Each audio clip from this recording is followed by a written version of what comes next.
In the fall of 1994, a 52-year-old woman pulled into the driveway of her home in Cherry Hill, New Jersey, and then turned her car off. As she sat there for a minute chatting with her daughter on the phone, she was suddenly startled by someone running up and knocking on her car window. When she turned to see who it was, she saw this big guy standing in her driveway who she didn't recognize. But when she rolled the window down just a couple of inches and this guy was able to explain why he was there, the woman relaxed, and then she got out of the car, she shut the door behind her, and she led this guy into her home. That man would later be dubbed the Bathroom Man, and he was there to do something horrific to that woman. But before we get into that story, if you're a fan of the strange, dark, and mysterious delivered in story format, then you've come to the right podcast because that's all we do, and we upload twice a week, once on Monday and once on Thursday. So, if that's of interest to you, please bring the 5-star review button to the movies with you, but instead of giving them popcorn, give them butter-covered styrofoam. Also, please subscribe to the MrBallen Podcast wherever you listen to podcasts so you don't miss any of our weekly uploads. Okay, let's get into today's story. It was another beautiful day in late October 1994. The afternoon air was cool and the sky above the town of Voorhees was a soft, clear blue, dotted with fluffy white clouds. As 52-year-old Carol Newlander stepped out the door of Classic Cakes Bakery onto the sidewalk, she stopped for a minute and tilted her face upward to enjoy the feel of the light breeze and sunshine. With her eyes closed, she could forget for a few seconds that she was standing in a strip mall in northern New Jersey surrounded by parking lots, and that pretty soon she'd be joining the hundreds of other drivers on the crowded highway that led south from Voorhees to Carol's home in neighboring Cherry Hill. Carol let out her breath and opened her eyes. She and her husband, Rabbi Fred Newlander, did not actually mind the commercial sprawl that had spread out around them since they had arrived in Cherry Hill 20 years ago. That was when Fred had gotten his first job as assistant rabbi at a Jewish synagogue in Cherry Hill named Emmanuel Temple. A rabbi is a spiritual leader and religious teacher of a Jewish community or congregation. In the 2 decades since their arrival, as Cherry Hill's population grew, so had the Jewish community that now made up almost a third of Cherry Hill's 70,000 residents. Many in that community were ethnic Jews, people who can trace their ancestry back to the land of Israel, and others were non-ethnic Jews who had converted to Judaism. And just a few years after taking that job as assistant rabbi at Emmanuel Temple, Fred had gone on to found his own synagogue named Makor Shalom, which is Hebrew for source of peace. Central to Judaism is the belief in one God who revealed himself through ancient prophets. But Fred's new synagogue also focused on adapting the 3,800-year-old religion to the social and cultural conditions of the modern world. And Fred's gamble had paid off big time. By 1994, Makor Shalom had grown from a few families meeting in members' houses into the largest Jewish temple in Cherry Hill, with a congregation of almost 4,000 members. And Fred and Carol had moved from their small apartment to a comfortable 4-bedroom colonial house in one of the many subdivisions that had slowly but surely nibbled away at what had once been Cherry Hill's rolling farmland. But during those years, Fred was not the only one finding success. The last 2 decades had also been very good to Carol. She and Fred had had 1 daughter and 2 sons, and all 3 children were now either working or going to college or medical school. And 10 years ago, as Fred was busy building his congregation, Carol had decided to pursue her own dream. Working right out of her kitchen in their home at 204 Highgate Lane, Carol had poured her boundless energy into starting a business baking kosher cakes and selling them to local restaurants. With such a large Jewish community in Cherry Hill, Carol had recognized that there was an unmet demand among that group of customers for cakes and sweets that met strict Jewish dietary guidelines. And it would turn out the Gentile, non-Jewish residents of Cherry Hill were just as enthusiastic about Carol's cakes and cookies as the Jewish population was. So before long, what had started out as first Carol, then a handful of close friends making cakes in their ovens at home, had grown into Classic Cakes Company, with 2 large retail stores, one in nearby Audubon, and the other right there where Carol was standing, at the Eagle Plaza Shopping Center in Voorhees. Now, Classic Cakes employed close to 50 people, and combined sales from both bakeries easily topped $10,000 a day. And now, Carol thought to herself as she shouldered her purse and turned toward her own car out there in the parking lot, it was time to get on to the second half of her workday.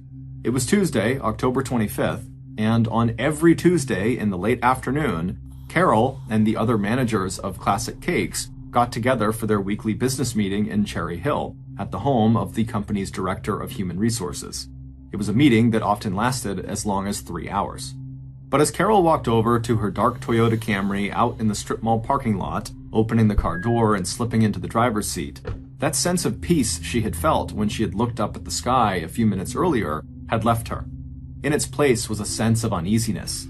It had to do with her husband, Fred, and the 6-month sabbatical that he had taken at the beginning of this year. A sabbatical is an extended paid leave period that gives an employee a chance to travel and study. And in Fred's case, the other staff at his synagogue had basically encouraged him to take this sabbatical, almost like it was a reward for all the hard work managing such a big congregation. And Fred had been excited about this sabbatical, but instead of using it to travel or study like most people do, Fred just used the time to grow out his thinning gray hair into a long ponytail, and then just kind of hung around the house in Cherry Hill and at his synagogue, Makor Shalom. Over the last 10 months, her husband had also become increasingly critical of his assistant rabbi, and to Carol, even after his sabbatical period had ended, Fred had seemed very distracted and preoccupied. Now, as Carol drove her car out of the Eagle Plaza parking lot and headed towards Route 70, she tried to reassure herself that Fred's change in behavior couldn't possibly have anything to do with their marriage.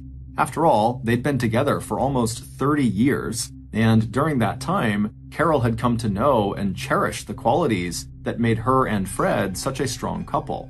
Where Fred was charismatic and bold, Carol was practical, warm, and good at listening to people. While Fred inspired people, Carol had a knack for making them feel like she was a trusted member of their family. And even though they had come from such different backgrounds, Carol and Fred had formed a loving and productive partnership. Carol, who had been born to wealthy parents, had grown up on the ocean side of New York in a big house with grounds that rolled down to the shore of Hewlett Bay. Fred, who was 1 year older than Carol, was the only child of immigrants who had grown up in the blue-collar section of Queens, New York, where his father had run a struggling dry cleaning business and his mother had stayed home to take care of Fred. Carol and Fred had met on a blind date when they were both in college. Fred was studying religion at Trinity University in Connecticut, and Carol was studying psychology at an exclusive women's college in Massachusetts. Carol, who was small and elegant with auburn-colored hair, intelligent dark eyes, and great taste in clothes and jewelry, was instantly attracted to Fred, whose physical strength and rugged good looks made him seem much taller than his 5 feet 4 inch tall frame. The attraction was 100% mutual. The two of them got married in 1965, moved to Queens, where Fred was later ordained as a rabbi, and by 1971, Cherry Hill, New Jersey would become the Newlanders' permanent home. And while Carol knew that the passage of the years and the daily routines of everyday life were bound to take the edge off the passion and romance that had brought her and Fred together 3 decades earlier, but she still felt that same attraction to Fred, and she knew that he felt the same way about her. Besides, in less than a week, they'd have some much-needed time to spend together when they headed up to New York this Saturday, October 29th, to visit some relatives. With this comforting thought in mind, Carol dragged her thoughts back to the work ahead of her. And by 4 p.m., after stopping on her way to run a couple of errands, Carol pulled into the driveway of the house where she would meet with her management team. A few hours later, Carol was once again back in her Toyota Camry, but even now her workday was not quite finished. Because it had become Carol's habit that several days a week, she would take home that day's cash from both of her bakery branches, and then she would count the money right at her dining room table. Then, the next morning, she could just deposit the cash at the bank first thing. And while Carol thought this was an efficient and convenient way of doing things, Fred thought it was totally reckless, and he hated that she brought all that money home. Even though Carol kept telling Fred that no one outside of her management circle knew that she sometimes traveled with anywhere from $5,000 to $15,000 in cash tucked into her burgundy wallet at the bottom of her handbag, Fred told her that all of her bakery employees must see her walk out of the store with all that cash, and so he thought Carol was just asking to get robbed. But Carol had always waved off his concerns, saying that her employees were highly vetted and would never do that to her. And where they lived, Cherry Hill, was known as a very safe and quiet neighborhood. And so Carol told Fred that, no one's ever going to break in and try to steal from them. After getting the cash from both of her bakery locations and hopping back into her car to make the ride back home, Carol glanced at her watch and saw that she still had time to call her 24-year-old daughter, Rebecca. Rebecca was married and a hospital administrator in Philadelphia. Carol had always been very close with Rebecca, and so she cherished these daily phone calls with her. So as Carol drove along, she picked up her car phone, she dialed Rebecca's number, and a few minutes later, she and her daughter were chatting happily about the day's events. Carol was still on the phone when she pulled into her driveway at 204 Highgate Lane. But before she could wrap up the call with Rebecca, Carol was suddenly startled by a loud knock on her car window right next to her head. After nearly dropping her phone, Carol turned and looked outside and saw this huge man standing there right in her driveway. Seeing the look of alarm on Carol's face, the stranger stepped back and put his hands up in the air reassuringly. Carol told Rebecca, who was now asking, what's going on, to just hang on for a minute, that someone was here, and then Carol rolled her window down just a few inches and asked what this guy wanted. And the man in the driveway apologized for startling Carol, and then told her he was just there to see the rabbi and to deliver a package to him. Instantly, Carol could feel herself relax. She had been a rabbi's wife long enough that she'd come to expect visits from members of his congregation for all kinds of reasons and at all kinds of hours, day and night.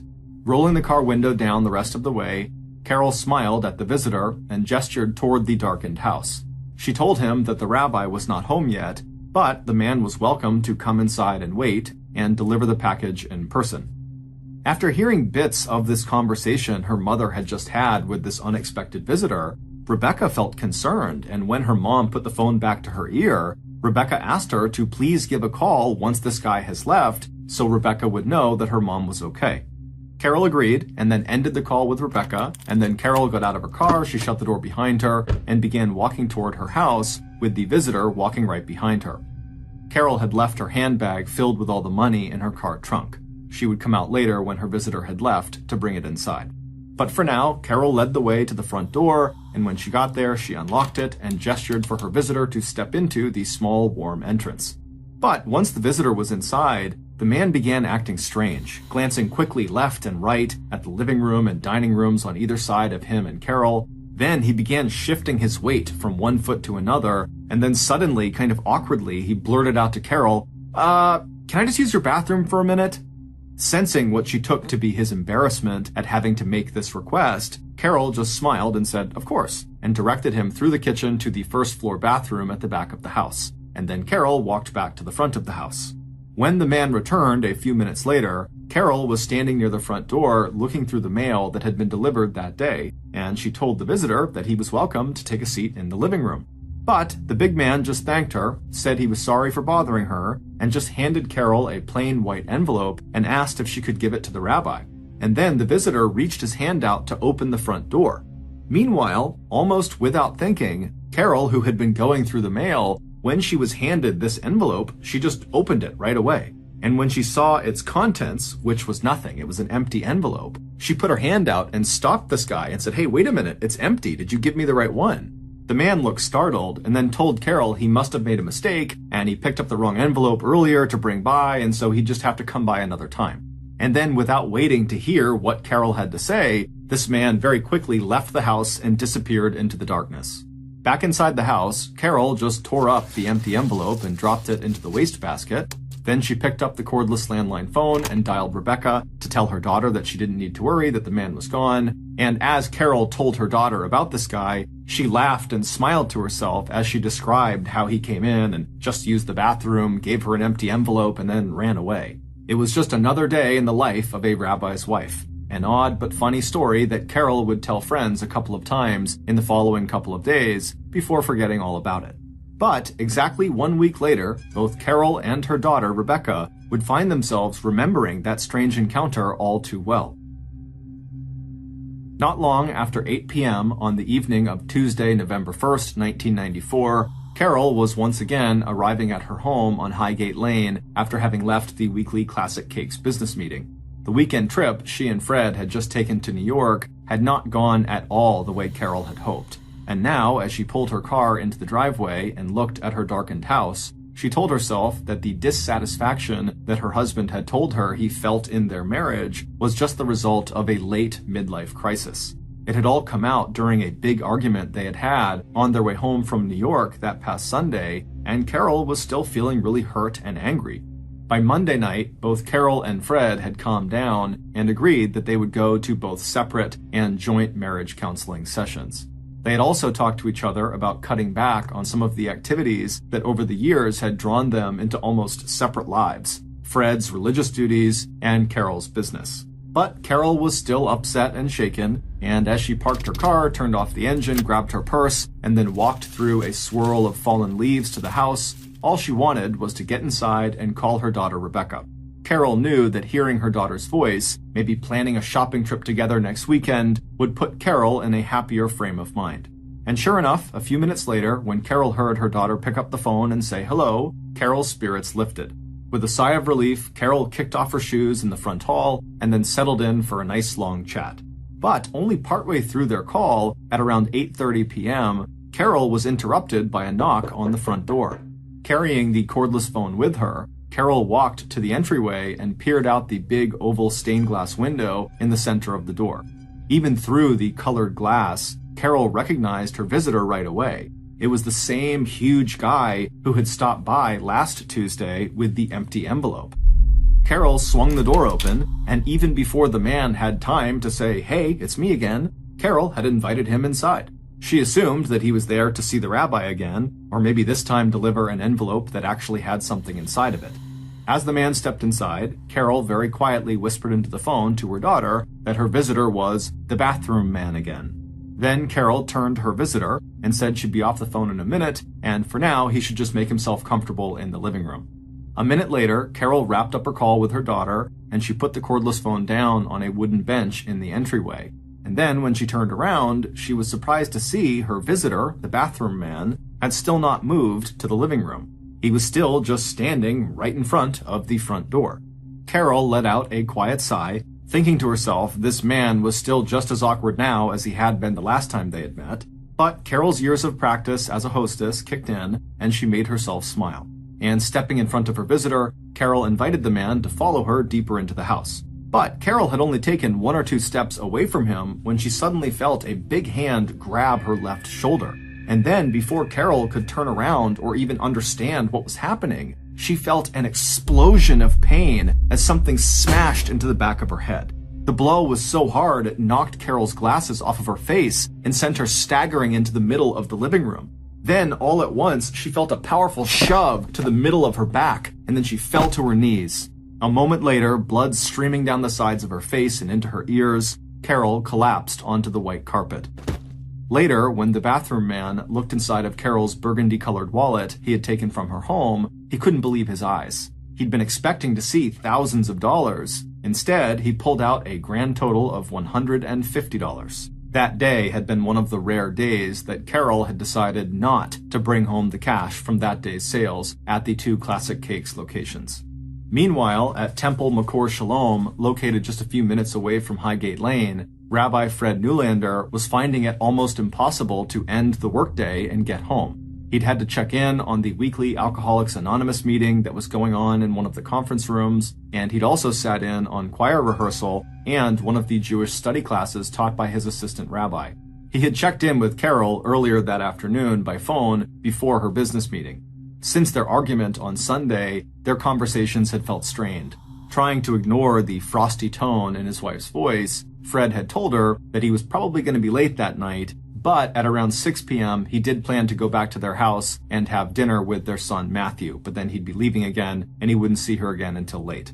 20-year-old Matthew was a first-year medical student now at nearby Rutgers University, but he was still working part-time as an emergency medical technician with the Cherry Hill Fire Department. He lived at home with his parents, Carol and Fred, but between his classes and his 12-hour EMT shifts, his parents did not actually see much of him. Finally, just after 9 p.m. that night, Fred stepped out the door of McCor Shalom into the cool, cloudy November night.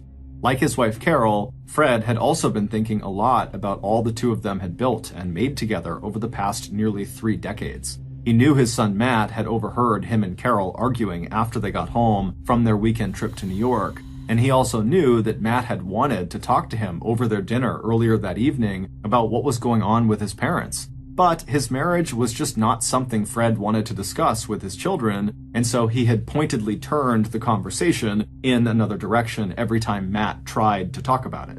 Now, 15 minutes after leaving the temple, Fred pulled his car into the driveway of 204 Highgate Lane. The lights were on in the house, and Carol's car was in its usual place. A minute later, at 9:20 p.m., Fred was at the front door of his house, and when he tried the handle, expecting it to be locked, he found it was unlocked. Fred shook his head at the lack of security, thinking about all that money Carol might be counting right now at the dining room table. Once the door was open, Fred expected to hear his wife immediately call out to see if that was him, but instead, the house seemed unusually still and quiet. And then, as Fred stepped inside the house, he saw Carol's feet just visible in the entrance to their living room. No shoes, just socks. A few more steps forward, and what Fred saw on the floor and walls and ceiling of the living room was so shocking that for a moment he was sure he was going to pass out. Struggling to make sense of the scene in front of him, Fred slowly started backing up and reaching out blindly behind him for the cordless phone that Carol had left in the entryway just an hour earlier. 2 minutes later, at 9:22 p.m., the dispatcher at the Cherry Hill Police Department picked up an incoming 911 call. The man's voice at the other end of the line sounded like it was being dragged out of him. "My wife is on the floor and there's blood all over." But a minute later, that same man's voice had sharpened into something closer to a scream.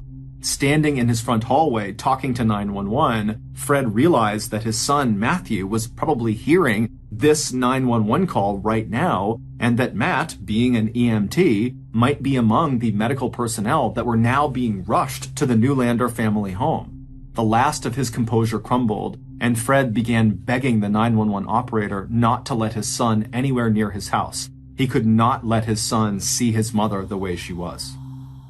7 minutes later, Highgate Lane was crowded with police cars and emergency vehicles.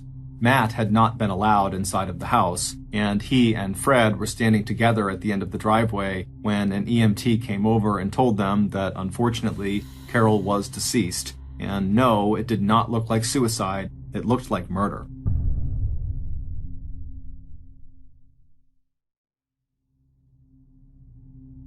By 10 p.m., crime scene techs and homicide detectives had also started arriving at the scene.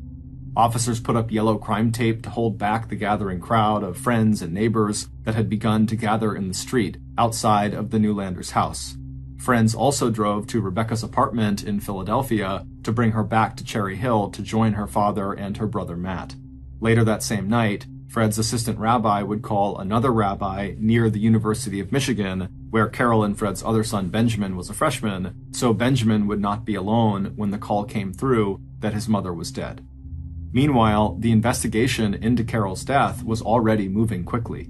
By 11 p.m. that night, Camden County detectives John Long and Arthur Folks had already zeroed in on their first potential suspect, Fred.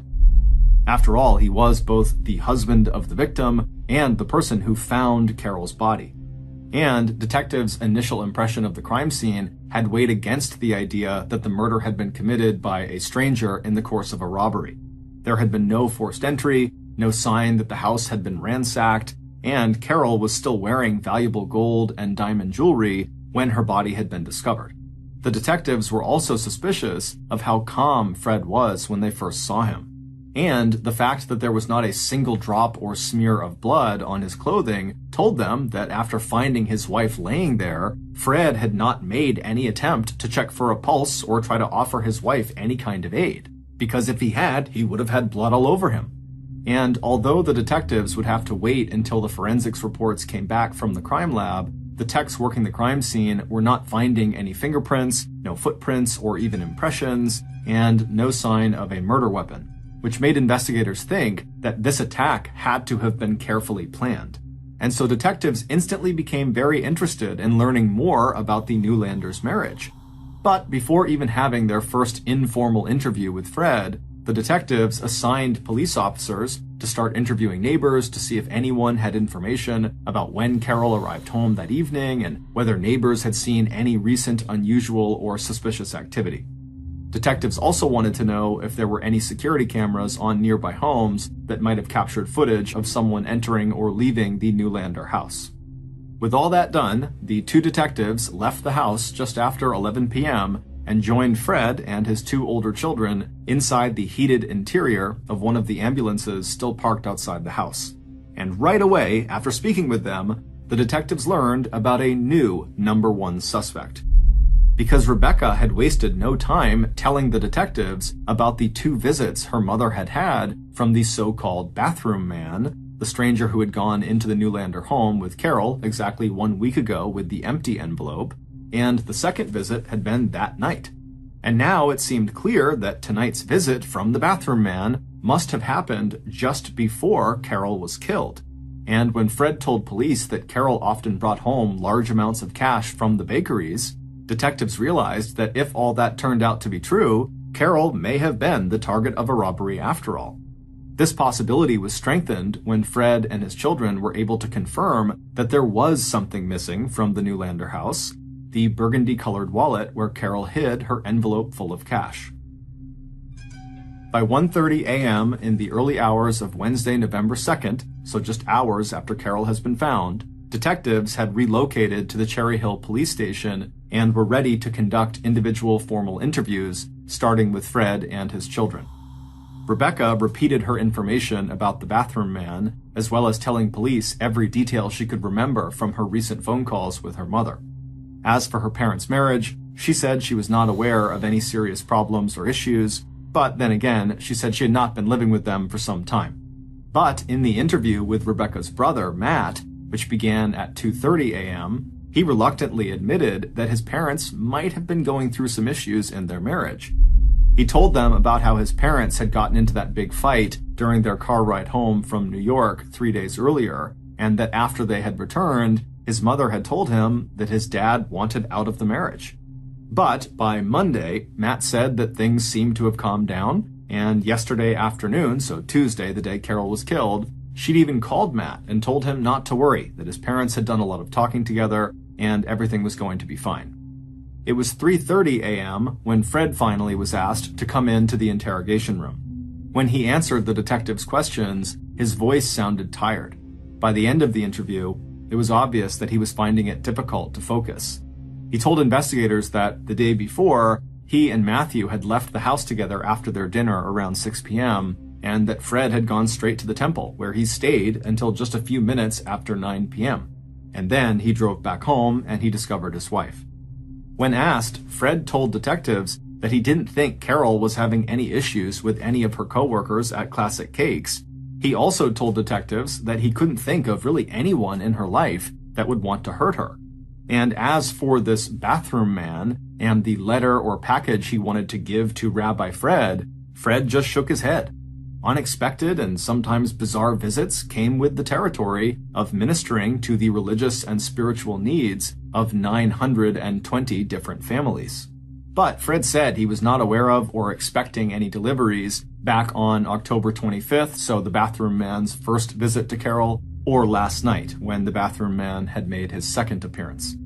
He told detectives that Carol had mentioned the first encounter with the bathroom man to him, but she had seemed more amused by the whole thing than alarmed by it.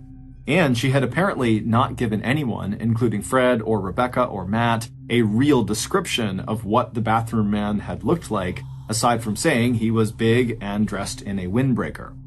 As for Fred's relationship with Carol, he said it was good, very good, that they both had been very faithful to each other and that they loved each other and never had to go get counseling or anything like that, and at no point had their relationship ever come close to being physically abusive.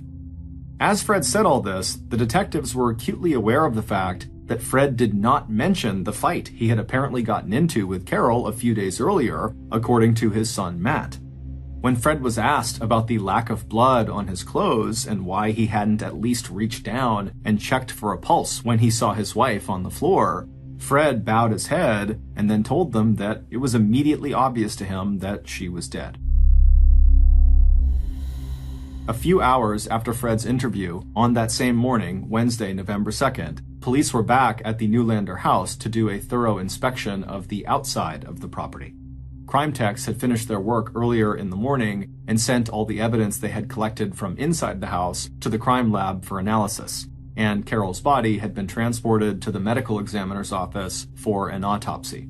Neighbors woke up that Wednesday morning to the sight of investigators using a ladder truck they'd borrowed from the local fire department to check the roof of the Newlanders' house for any clues. Police officers had also fanned out to interview Carol's business partners and staff at Classic Cakes and Fred's assistant rabbi from Temple McCour Shalom. Other officers were tracking down any leads or information about deliveries to the Newlander property that may have been scheduled for around the time Carol was killed. But despite the promising lead about the bathroom man and the momentum of the first 48 hours, the investigation into Carol's murder almost immediately slowed to a discouraging crawl. No one had come up with any information that would help police find this mysterious bathroom man. Investigators couldn't find any deliveries scheduled for the Newlander house on either October 25th or November 1st, the 2 days the bathroom man was there. And Fred's assistant rabbi just shook his head no when detectives asked him if he knew of any marital problems between Fred and Carol. On Thursday, 2 days after the murder, and the day Carol's body was released by the medical examiner's office back to her family, 2,000 people attended a funeral service for Carol that was held in the sanctuary of Temple McCour Shalom.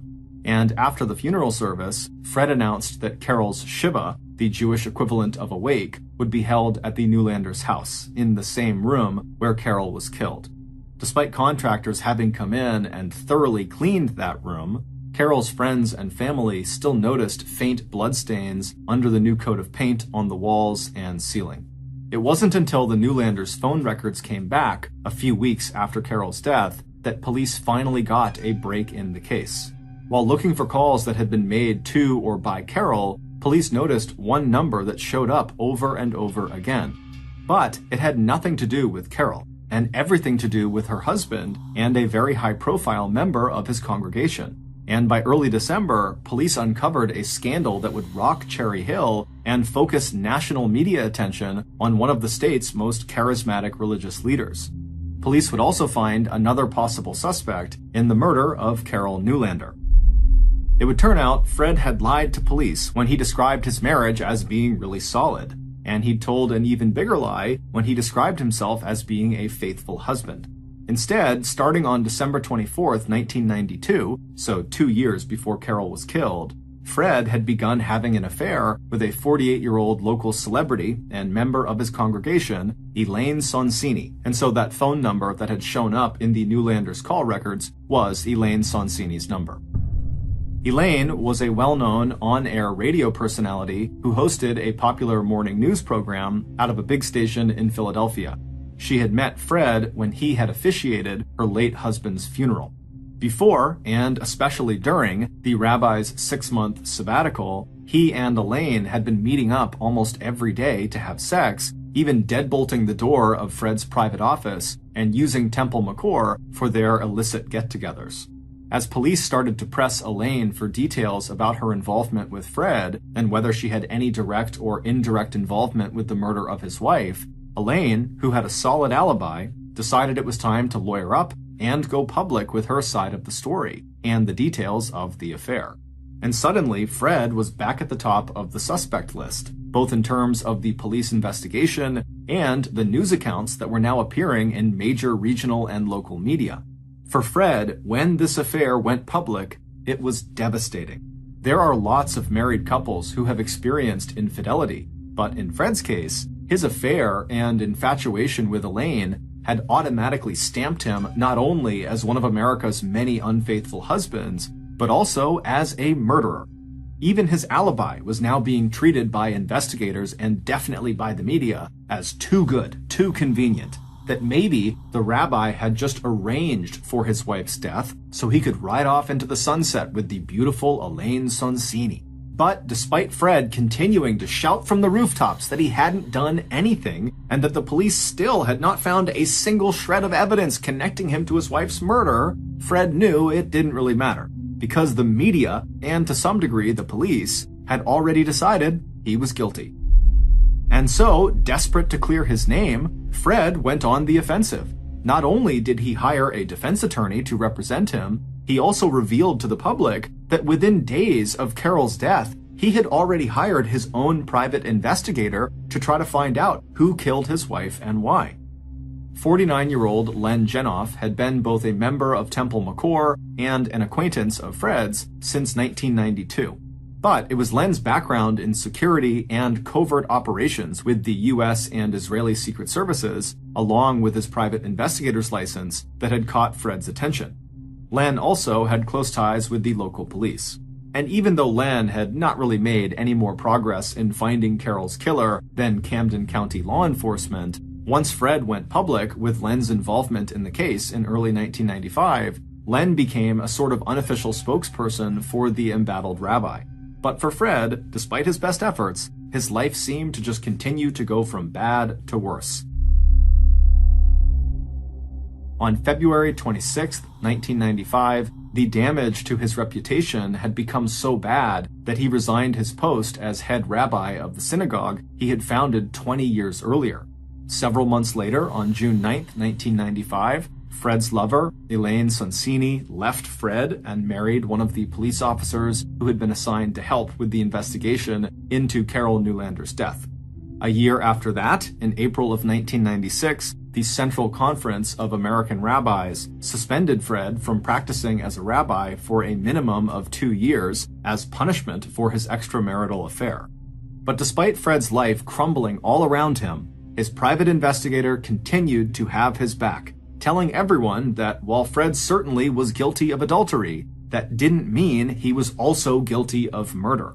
Fred deeply appreciated Len's support, but what he really needed from his private eye, or from anyone at this point, was evidence about who actually killed his wife.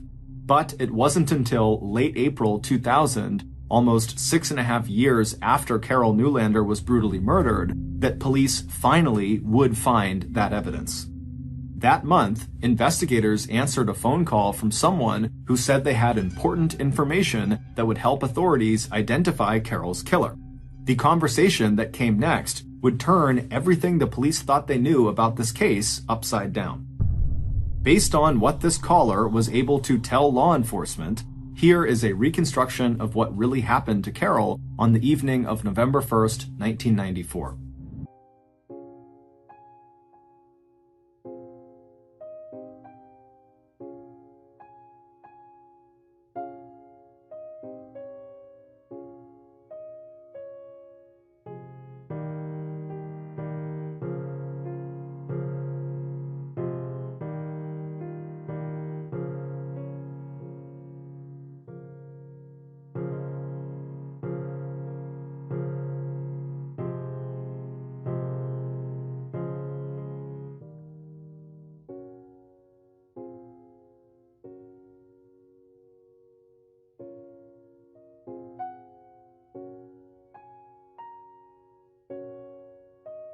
The bathroom man was sure he had planned Carol's murder down to the last detail. But when Carol had let him into her house on the night of Tuesday, October 25th, he knew right away that he had made a mistake. As soon as he stepped inside, he had seen immediately that Carol's purse and, more importantly, the burgundy-colored wallet were nowhere in sight. And so the bathroom man, he struggled for a moment, trying to keep his composure before changing his plan. He had to be sure the purse and the wallet were here. So, thinking quickly, he asked Carol if he could use her bathroom. But instead of actually going to the bathroom, the man just walked around Carol's first floor, checking all of the rooms for this purse and wallet. But when he couldn't find them, he knew he'd just have to come back another time. And so he walked back to the front door where Carol was, and he handed her that envelope, telling her it was the package he had come to give to the rabbi, and then he was about to leave when Carol had opened it up. Now, the bathroom man knew the envelope was empty, delivering it to the rabbi was just his excuse he was using to get inside of the house. And so when Carol immediately opened the envelope right in front of him and told him, "Hey, look, it's empty," the bathroom man suddenly panicked, wondering if Carol was onto him.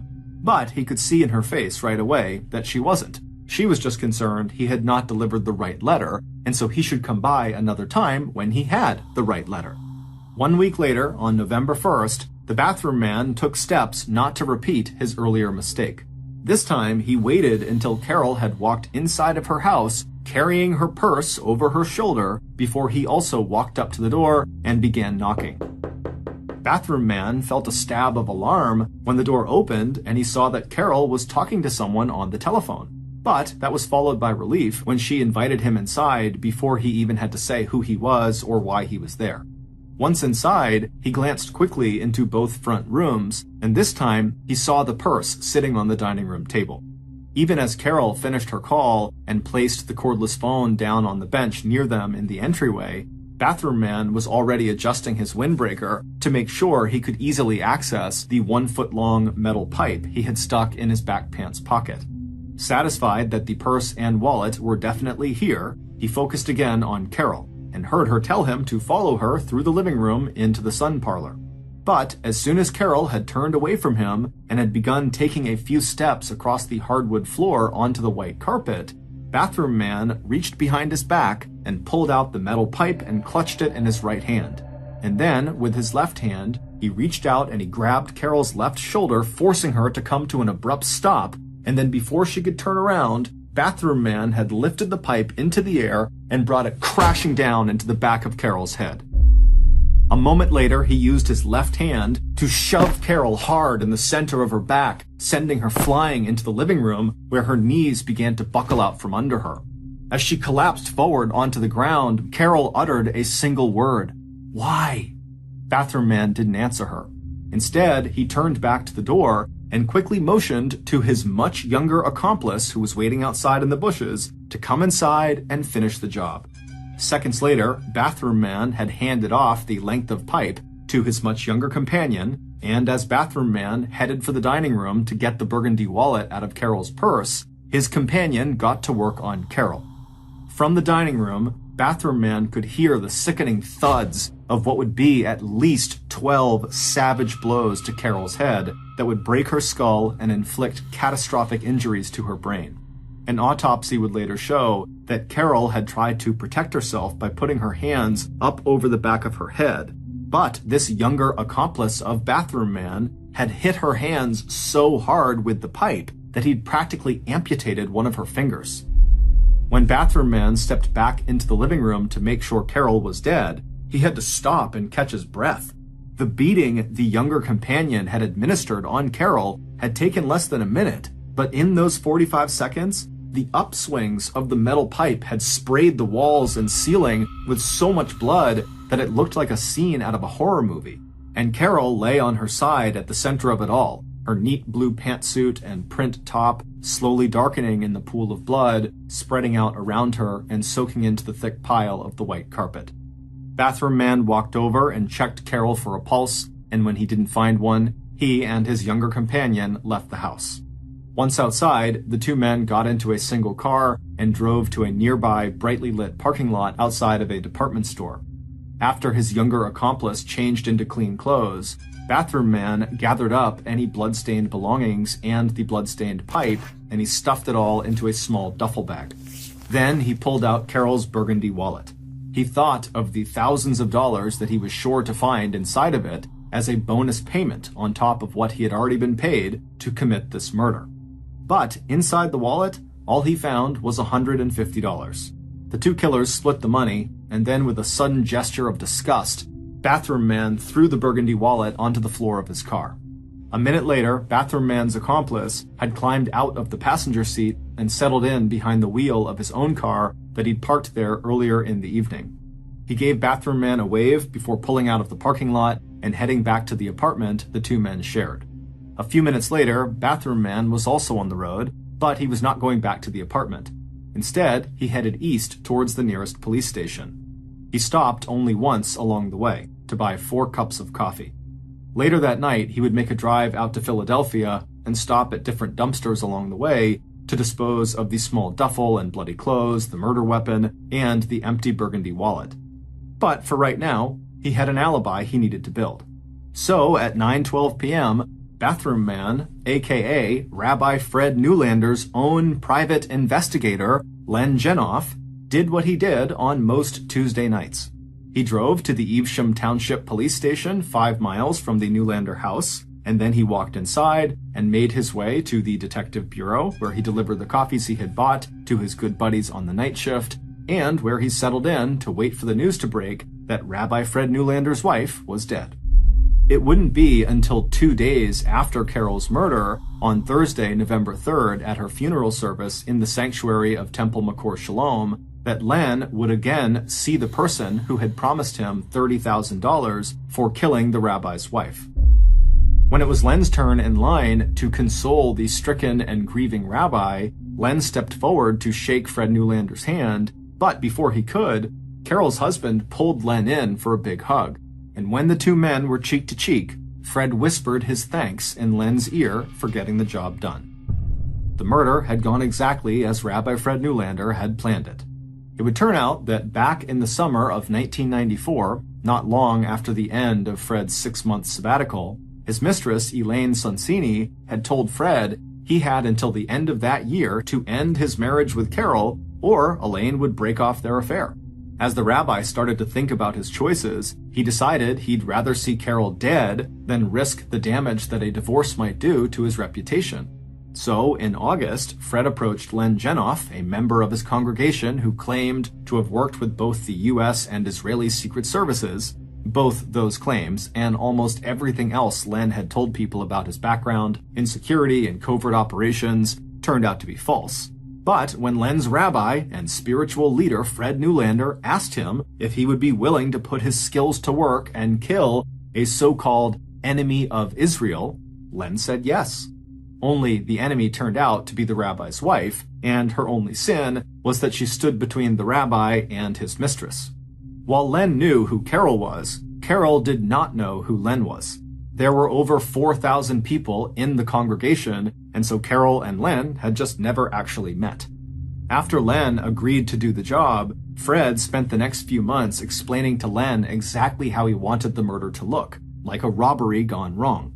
Fred also gave Len a hand-drawn map showing the layout of the inside of the Newlander house and where Len should look for Carol's purse and wallet. The murder would have to take place on a Tuesday night when Carol and Fred's son, Matthew, was at work, and when there were enough evening activities at the temple that Fred could construct an airtight alibi for himself. Then, immediately after the murder, the rabbi would hire Len to act as a private investigator working to clear the rabbi's good name. Len had done a lot of things in his life that he was not proud of, but cold-blooded murder was not one of them. So, for this job, Len had decided to hire an accomplice, his 21-year-old roommate, Paul Daniels. Like his older friend, Paul was a recovering alcoholic, but he was also broke and he suffered from a variety of mental disorders. When Len offered Paul $7,500 if Paul would actually be the one to kill Carol, Paul could not believe his good fortune. On October 20th, 1994, 2 weeks prior to Carol's murder, when Len had actually handed the $7,500 to his young accomplice, Paul had grabbed the money and then jumped up out of his chair, where he spent most of his days watching TV, and he began yelling in excitement, "That bitch is dead!" But starting immediately after Carol's murder, the guilt over what he had done started eating away at Len Genoff. And by the beginning of 1996, so roughly a year and a half after Carol's murder, Len had become an off-the-record source, that's someone who is never identified by name, for a reporter who was covering the investigation into the Carol Newlander homicide. And by May of 2000, almost 6 years after Carol's death, that reporter, who had gradually learned the truth from Len, had convinced Len to go to police and tell them the truth about what happened to Carol. It would take 2 trials before a jury found Fred Newlander guilty of the murder of his wife Carol. As a star witness, Len Genoff was both a blessing and a curse.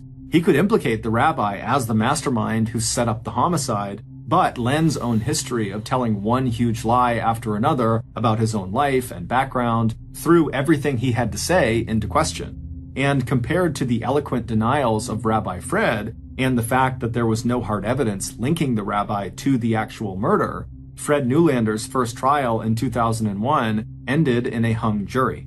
But by the time the case was retried less than 1 year later, Rabbi Fred had lost his most important supporters, his children, Matt and Rebecca, both of whom wound up testifying against him. In November of 2002, Rabbi Fred was found guilty of murder and conspiracy, and on January 15, 2003, he was sentenced to 30 years to life in prison. Both Len Genoff and his accomplice Paul Daniels were convicted of aggravated manslaughter and sentenced to a maximum of 23 years. They were both released from prison in 2014 after serving their mandatory minimum of 10 years.